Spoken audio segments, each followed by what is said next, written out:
hari Jumat kemarin NFP membuat para seller pusing kepala. Tapi hari Seninnya dibalikin keadaannya. Buyernya yang dibuat pusing. Kalau ada yang buy FOMO di atas, pasti menangis karena sempat dibanting ke bawah. Dan di hari Selasa, semua itu dibuat gantung lagi. Hari Rabu ini kira-kira mau kemana? Menjelang CPI besok, dan hari ini adalah LDR. Jadi kita lihat efeknya adalah antara hari ini buat pergerakan besar atau mungkin di CPI yang buat pergerakan besar. Mari kita mulai pembahasannya.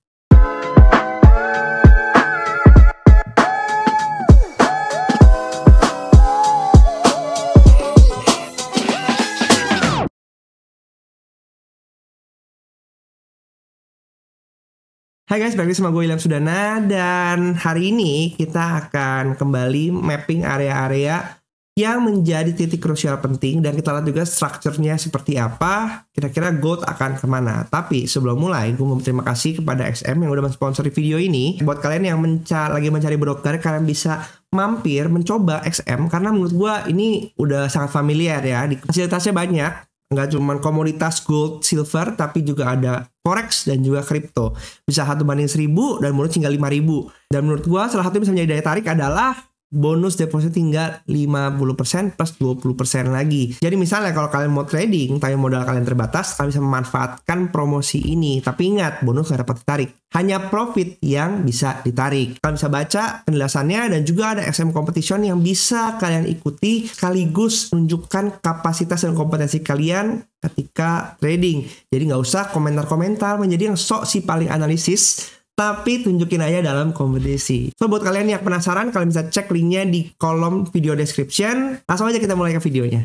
Oke, di video kali ini kita pengen ngeliat bahwa ini posisinya sekarang gimana. Kalau misalnya kita buka sedikit di market session, di sini kita lihat kemarin itu cuma sweep atas bawah ya.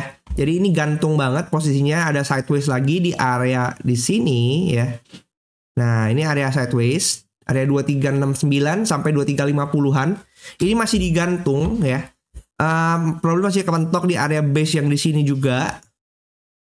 Di sini juga. Karena ini nggak berhasil mantul. Dia bolak-balik ke situ aja. Tapi ini juga menjadi area tahanan yang kuat. Gitu. Pasca breakout kemarin ya. Ini kan NFP.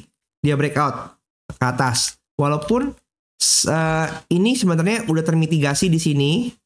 Oke, ini juga kemudian ngetes lagi, jadi area price inefficiency yang di sini kembali di retest oleh market. Tapi artinya apa? Dengan ini udah nggak jadi fresh, maka sekali lagi tembus harusnya bisa bablas gitu. Target kita kemana? Kalau gua ngelihatnya target kita ini bisa ke area di sini ya, area base yang 2330 di sini, kayak gitu, 2330 sampai 2325 lah gitu. Baru dari sini pasca dia ke bawah di sini, di mana ini juga merupakan area S1 week ya.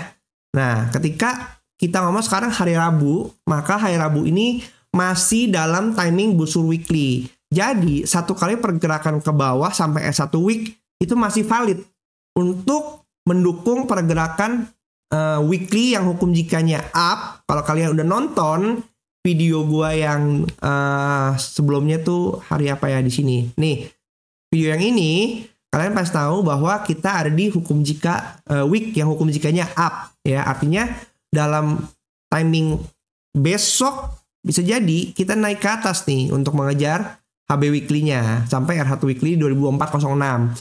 Ada apa di 2406? Kalau misalnya kita look back lagi, kalau kalian tonton lagi video di sini, udah gue jelaskan bahwa 2406 masih menjadi ada area fair value gap nih yang tersisa di daily ya.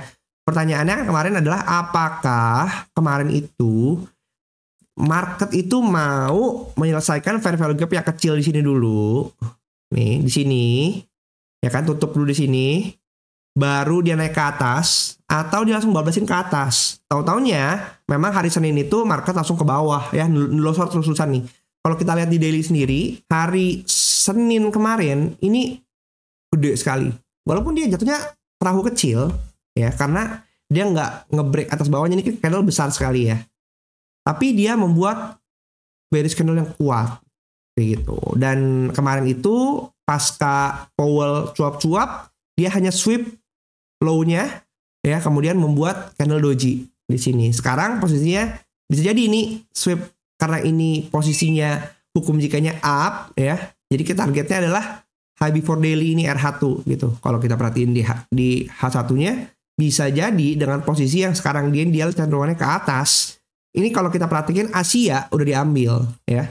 Ini Asia sudah diambil high before-nya, artinya Asia sebenarnya udah kelar tugasnya. Per saat ini H4-nya belum, jadi kita bisa expect dia akan ngejar ke atas ke 239, 2370 ini dulu, atau mungkin sekaligus kelarin high before daily-nya 2371. Kayak gitu. Kalau dia kelarin 2371, bisa jadi ada kemungkinan kita bisa bikin skenario dia kayak R1 daily kemudian bisa di bawah. Itu skenario pertama. Oke. Skenario keduanya adalah ya ini dia bermain di sini, dia nggak ke high before daily, tapi dia turun lagi kayak R1 daily, baru dia ke atas. Ini skenario kedua. Oke. Kemudian skenario ketiga adalah dia main begini, kemudian dia bablas sampai LB daily, kemudian dia menjadi merah lagi. Ini bisa jadi kan. Nah, gitu. Berarti kalau kayak begini, ini skenario ke orange, oke? Jadi posisinya daily nanti anomali gitu.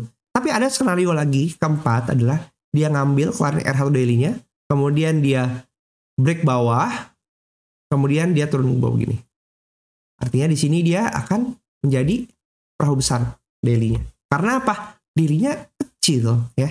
Doji seperti ini kan, dia punya kecenderungan untuk membuat sikat atas bawah. Kemarin pun dia udah dibahas di grup teman-teman juga bahwa ada kemungkinan daily-nya malah dibuat doji, kemudian hari Rabunya sikat atas bawah, apalagi hari ini LDR ya. Oke, jadi itu beberapa skenario yang menurut saya mungkin menarik untuk bisa dipantau. Secara area kita udah tahu, area kita nggak berubah, tetap di area base kecil ini 2349 dan 2336 itu yang pertama, kemudian masuk ke area base yang gede ya ini 2330, 2335 sampai 2325 lah menurut saya. 2330 sampai 2325. Mentoknya kita mungkin di 2332 dulu S1 weekly ya, itu menjadi acuan awal kita dulu gitu. Ya di sini pun ada fair value gap kecil di H1 nih gitu 2330-an. Ada pivot monthly juga. Jadi area S1 weekly dan area pivot monthly bisa menjadi area pantulan yang ini nih untuk mendorong HB weekly ke atas. Untuk probably menyelesaikan fair value gap yang ada di daily yang di 2406 ini kayak gitu. Karena kalau kita ngelihat HB weekly ada di 2393, R1-nya ada di 2406. Jadi emang berdekatan ya. Itu secara alur dulu. Kalau saya ngelihatnya sih kayak gitu ya. Kemudian kalau mungkin kita cari confluence dari area lain. Kalau lihat di daily kemarin di BBMA ini masih ada di area MA high-nya. Kemarin dia udah ekstrim ya kan. Dia re-entry di sini, kemudian kita lihat nih apakah dia berhasil membuat momentum lagi. Kalau nggak berhasil membuat momentum lagi, berarti MHV maka dia akan lanjut ke bawah. Di H4-nya kita melihat adanya dia masih udah CSAK sell ya. Sekarang lagi re-entry nih H4-nya nih ya. H4-nya re-entry nih, hati-hati. Karena dalam posisi ini dia memang udah break ya. Ini udah break nih. Terjadi kalau misalnya kita cocokin dengan Fibo Musang, ya ini adalah area TB1 sell. Kita bisa tarik areanya TB1 sell. Maka di sini masih menjadi area nih, 0,5 ya 2374 itu masih sangat mungkin dikunjungi sebagai area re-entry untuk sell-nya ya kan. Kemudian 2370 nih 2370, 2374 bahkan sampai 2379 pun masih valid ya. Apa ini di sini ada fair value gap kecil juga nih guys. Nih 2380 ya. Jadi masih bisa nih kalau dia naik sampai 2380, antisipasi aja pergerakan itu. Kemudian untuk target TP1-nya ada di mana? 2335. Nah, cocok nih dengan tadi area yang udah kita mapping 2335 ya. Oke. Untuk H1-nya juga sama. H1 juga kita perhatikan di sini di BBMA-nya dia BB datar ya. Jadi dia bisa bermain-main di area sini, mantul. Oke. Sampai nanti ada pergerakan yang besar lagi gitu. Di M15 dia juga datar cenderungnya karena kemarin sideways ya. Jadi karena kalau sideways ya biasa kayak gitu sih pergerakannya. Jadi mantul-mantul di upper dan lower Bollinger aja. Oke. Untuk hari ini kita ngelihat ada Fed Chair Powell akan ngomong lagi. Kemarin nadanya hawkish ya. dibilang katanya data-datanya belum cukup untuk kita menentukan ada cut rate atau enggak. Tapi kita lihat lagi. Begitu aja. Area LDR, ada Powell ngomong jam 9 malam. Berarti nanti akan kita expect bisa ada volatilitas lagi di sesi US. Oke? Buat kalian yang pengen coba XM, kalian klik link di video description. Kemudian jangan lupa untuk kalau misalnya pengen belajar tentang Kopta, kalian bisa mampir ke channel gua ya, mampir ke sini, klik join. Hi guys, thank you. Nanti di sini ada exclusive month yang 40.000 per bulan. Kalian bisa tonton, kalian join aja di sini. Kemudian nanti kalian bisa akses member only videos yang di sini ya, untuk kalian mempelajari, memahami bagaimana cara memahami konsep Kopta.